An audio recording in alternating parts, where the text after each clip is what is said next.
Dear students, आज English के online class में मैं आपको प्रेजेंट कंटिन्यूअस टेंस पढ़ाऊंगा। प्रेजेंट कंटिन्यूअस टेंस पे आपको फोकस करना है।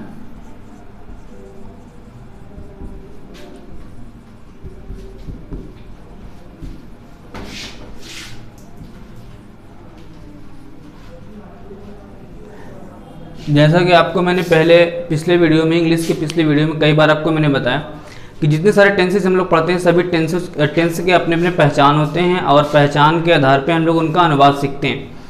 तो ये जो आपका प्रेजेंट कंटिन्यूअस टेंस होता है, इसका जो पहचान होता है वो ये है कि किसी भी हिंदी वाक्य के अंत में लास्ट में यदि मुख्य क्रिया के साथ कार्य वाले शब्दों के साथ अगर रहा है, रही है, रहे हैं आदि शब्द लगे होते हैं। कुछ ऐसे भी वर्ड होते हैं जैसे खड़े होने की बात आती है, मैं खड़ा हूँ, वह बाहर खड़ा है, इस तरीके से खड़े होने की बात आती है, या फिर बैठे होने की बात आती है, या फिर लेटे होने की बात आती है, किसी वस्तु के पड़े होने की बात आती है। जैसे मेरी किताब मेज़ पर पड़ी है। खड़े होने, बैठे होने, लेटे होने, पड़े होने, ये चार पांच सेंस के जो शब्द हैं ये भी आपके प्रेजेंट कंटिन्यूअस टेंस में आते हैं। तो यहाँ पे मैं आप आइडेंटिफिकेशन लिख दे रहा हूँ।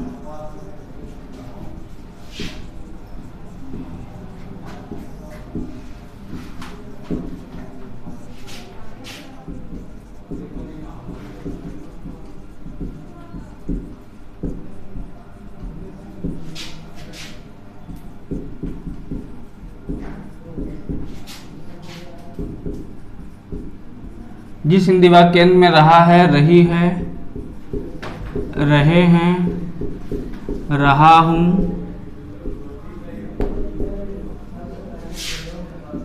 या खड़े होने, बैठे होने, लेटे होने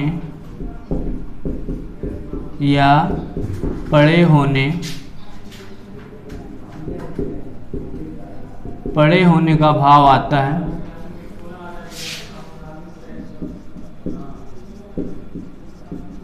उसे प्रेजेंट कंटिन्यूअस टेंस कहते हैं।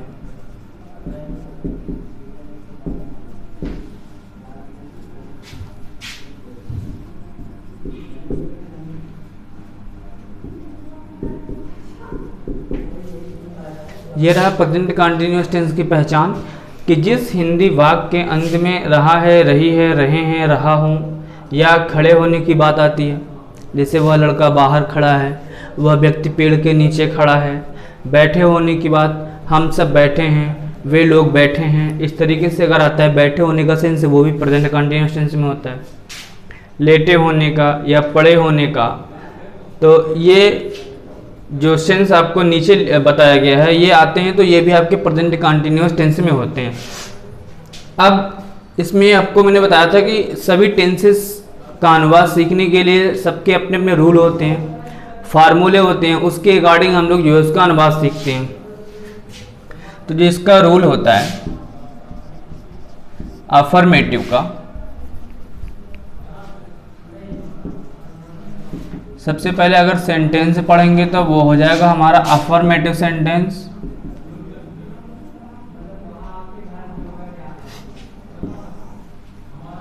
अफर्मेटिव सेंटेंस के रूल कंटिन्यूअस में क्या हो जाएंगे, सबसे पहले आपको सब्जेक्ट लगाना है, फिर आपको एक्सिलरी इज, आर या एम लगाना है, उसके बाद आपको वी फर्स्ट लगाना है और इसी में आईएनजी को ऐड करना है, फिर आपको ऑब्जेक्ट का मेंशन करना है, फिर जाके अदर वर्ड आपको जो भी रेस्ट या रिमेन रहेगा उसको ऐड कर देना।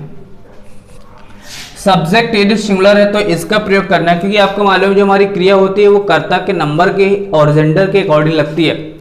Verb is used according to the number, person, gender of its subject. अगर सब्जेक्ट सिंगुलर है तो इज, सब्जेक्ट प्लूरल है तो आर, सब्जेक्ट आई है तो एम। उसके बाद जो भी आपका एक्शन वर्ब रहेगा, जो मेन वर्ब रहेगा, उसको जो है आईएनजी फॉर्म में रखना है, फिर ऑब्जेक्ट रखना है, फिर आपको जो उसके बाद ऑब्जेक्ट के बाद जो भी रेस्ट या रिमेन रहेगा उसको ऐड कर देना है।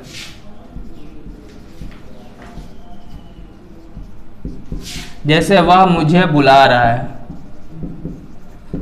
वह मुझे बुला रहा है, तो यहाँ पे आपका सब्जेक्ट जो हो जाएगा वो ही हो जाएगा। अब ही सिंगुलर सब्जेक्ट में है, इसलिए एक्चुअली जो हो जाएगी वो आपकी इज हो जाएगी, ही इज। फिर इसमें एक्शन वर्ब कौन सा है, किस शब्द से कार्य पता चल रहा है, बुलाने से। बुलाने की अंग्रेजी कॉल होती है, कॉल में आईएनजी लगाएंगे तो कॉलिंग, ही इज कॉलिंग। अब ऑब्जेक्ट में आपका है मुझे, और ये प्रोनाउन है, और इसका ऑब्जेक्टिव केस जो होता है वो मी होता है। सबको मालूम होगा कि प्रोनाउन के केसेस होते हैं, 7 पर्सनल प्रोनाउन हमारे होते हैं, I you we they he she it. इन सभी 7 पर्सनल प्रोनाउन के 3 केसेस होते हैं, सब्जेक्टिव केस, ऑब्जेक्टिव केस और पोसेसिव केस। तो इसमें ये ऑब्जेक्ट के स्थान पे ये प्रयोग है, कर्म है, ये ऑब्जेक्ट, ये प्रोनाउन आपका ऑब्जेक्ट के जगह पे है, कर्म के स्थान पे है, इसलिए इसका हम लोग ऑब्जेक्टिव फॉर्म रखेंगे, ऑब्जेक्टिव केस रखेंगे। इसका जो ऑब्जेक्टिव केस होगा वो मी हो जाएगा, ही इज कॉलिंग मी।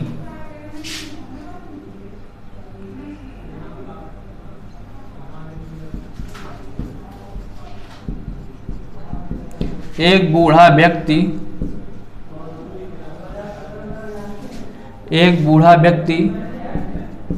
पेड़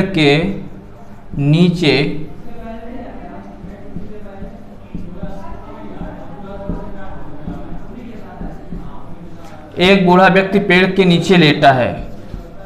and old man is lying. अब देखिए यहाँ पे लाइंग कैसे बन रहा है, लाइंग का जो बेस फॉर्म होता है, बेस फॉर्म की स्पेलिंग जो होती है वो LIE होती है, जबकि शब्द के अंत में I और E हो। जब किसी भी शब्द के अंत में I और E हो उसमें हमें ING लगाना हो, यानी उसको ING फॉर्म में कर रहा हो, तो I और E की जगह पे Y कर देते हैं, फिर जाके ING लगाते हैं। An old man is lying, यहाँ पे लेटने की और पड़े रहने की दोनों की अंग्रेजी लाइंग होती है, सेम स्पेलिंग होते हैं। An old man is lying under a tree, under a tree, यहाँ पे अंडर प्रीपोजिशन है। एक बूढ़ा व्यक्ति पेड़ के नीचे लेटा है, and old man is lying under a tree, यहाँ पे अंडर आपका प्रीपोजिशन हो जाएगा।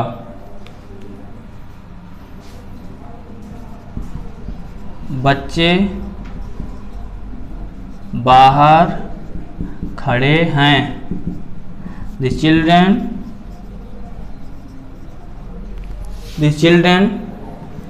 Are standing outside. बच्चे बाहर खड़े हैं, the children are standing outside. मेरी किताब उस मेज पर पड़ी है, मेरी किताब उस मेज पर पड़ी है। My book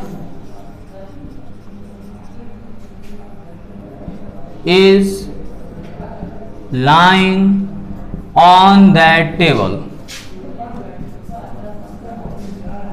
My book is lying on that table.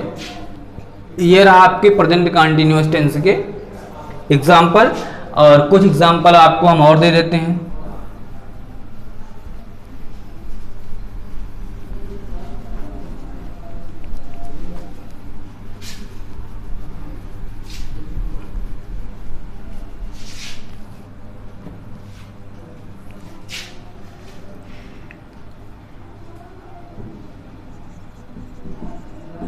लड़के इस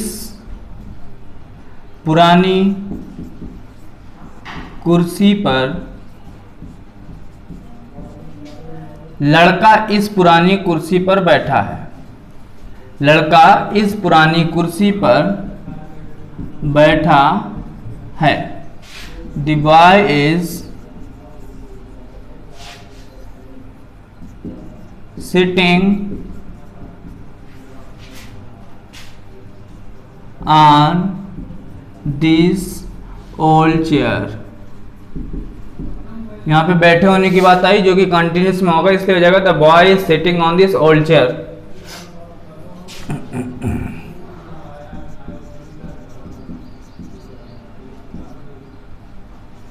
अध्यापिका छात्रों को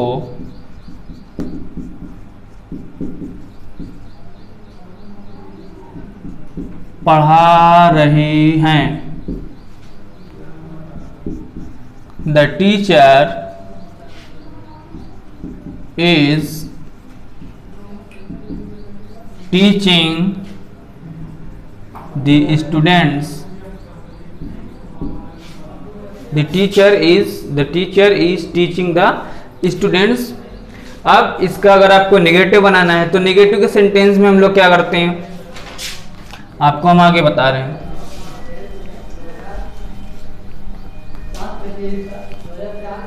अगर प्रेजेंट कंटीन्यूअस टेंस के नेगेटिव सेंटेंस आपको बनाने हैं तो जो भी आपकी सहायक क्रिया इसमें है, जो आपकी एक्सलरी वर्ब है, उस एक्सलरी के बाद आपको नॉट का प्रयोग करना होगा। चाहे एक्सलरी आपकी इज हो, चाहे आर हो, चाहे एम हो, जो भी आपकी एक्सलरी रहेगी, एक्सलरी की जस्ट बाद आपको नॉट लगाना पड़ेगा, आपका नेगेटिव सेंटेंस बन जाएगा।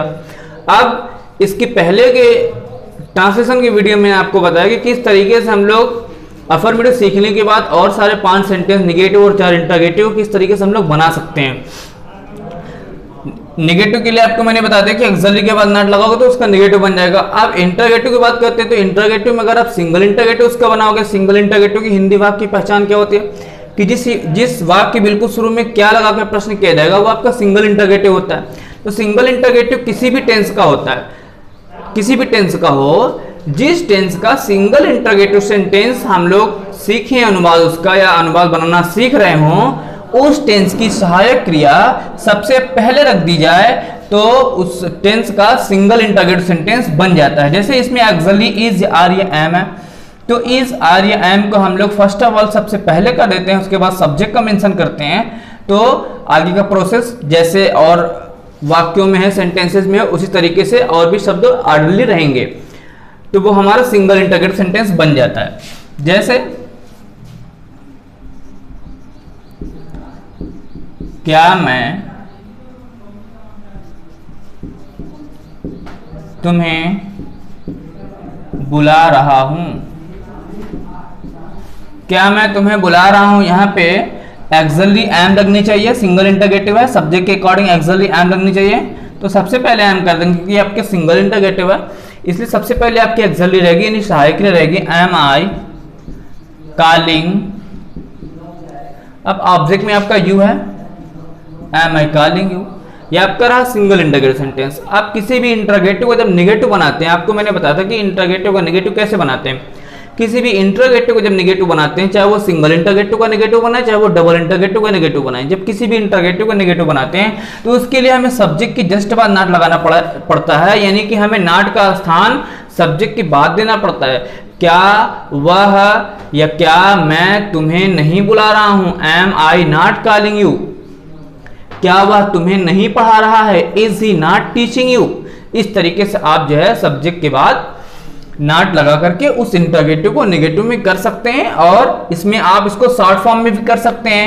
एक्सली और नॉट को जो है ज्वाइन करके एक साथ लिख सकते हैं, कंटेक्शन में छोटे रूप में लिख सकते हैं आप उसको कि aren't I calling you, isn't he teaching you. इस तरीके से आप उसको कंटेक्शन में लिख सकते हैं।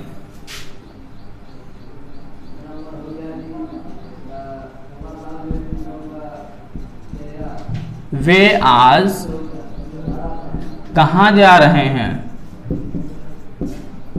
ये आपका डबल इंटरोगेटिव में है। वे आज कहाँ जा रहे हैं, तो यहाँ पे आपका क्वेश्चन वर्ड है, तो क्वेश्चन वर्ड में सबसे पहले जो हमारा डबल इंटरोगेटिव सेंटेंस होते हैं उसमें हम लोग सबसे पहले क्वेश्चन वर्ड को रखते हैं, और क्वेश्चन वर्ड रखने के बाद क्वेश्चन वर्ड के जस्ट बाद हम लोग सिंगल इंटरोगेटिव का फॉर्मूला जोड़ देते हैं। ये रहा आपका सिंगल इंटरोगेटिव सेंटेंस और ये रहा आपका डबल इंटरोगेटिव सेंटेंस। तो डबल इंटरोगेटिव सेंटेंस में क्या करते हैं कि डबल इंटरोगेटिव सेंटेंस की पहचान आपको मैंने बताया था कि अगर किसी भी प्रश्नवाचक वाक्य में कब, क्यों, कैसे, कहां, कौन, क्या, किसका, किसकी, किसके, ये सारे शब्द अगर किसी वाक्य के बीच में आते हैं तो वो डबल इंटरोगेटिव सेंटेंस होता है। तो ऐसे डबल इंटरोगेटिव सेंटेंस का अनुवाद बनाते समय सबसे पहले क्वेश्चन वर्ड को रख देते हैं, उसके बाद उसकी जस्ट बाद सिंगल इंटरोगेटिव का फार्मूला जोड़ देते हैं, तो पूरा वाक्य हमारा डबल इंटरोगेटिव बन जाता है। वे आज कहाँ जा रहे हैं, तो यहाँ पे क्वेश्चन वर्ड वेयर लगा दे, वेयर के बाद एक्सली लगाएंगे, एक्सली के बाद सब्जेक्ट लगाएंगे, where are they going today. यहां पे देखिए क्वेश्चन वर्ड के बाद हमने सिंगल इंटरोगेटिव फार्मूला ऐड कर दिया।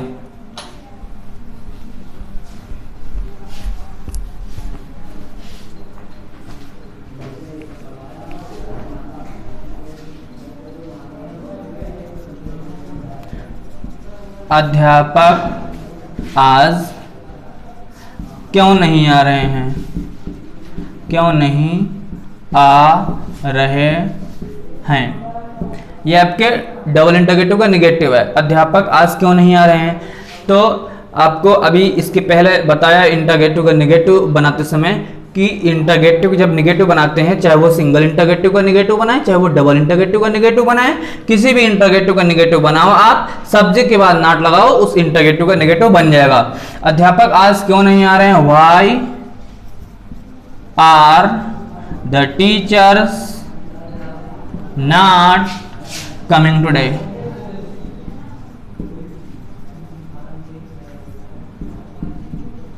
और आपको ध्यान रखना है कि क्वेश्चन मार्क हिंदी वाले वाक्य लास्ट में रहेगा इंटरोगेटिव सेंटेंसेस में, और इंग्लिश वाले वाक्य भी लास्ट में क्वेश्चन मार्क रहेगा। ये रहे आपके प्रेजेंट कंटिन्यूअस टेंस के सभी तरह के वाक्य आपको मैंने बता दिया। अनुवाद सिखाते समय सारे वाक्यों को आपको मैंने बता दिया। अब कल या नेक्स्ट वीडियो में आपको जो है हम इंग्लिश सब्जेक्ट के नेक्स्ट वीडियो में आपको मैं प्रेजेंट परफेक्ट टेंस बताऊंगा।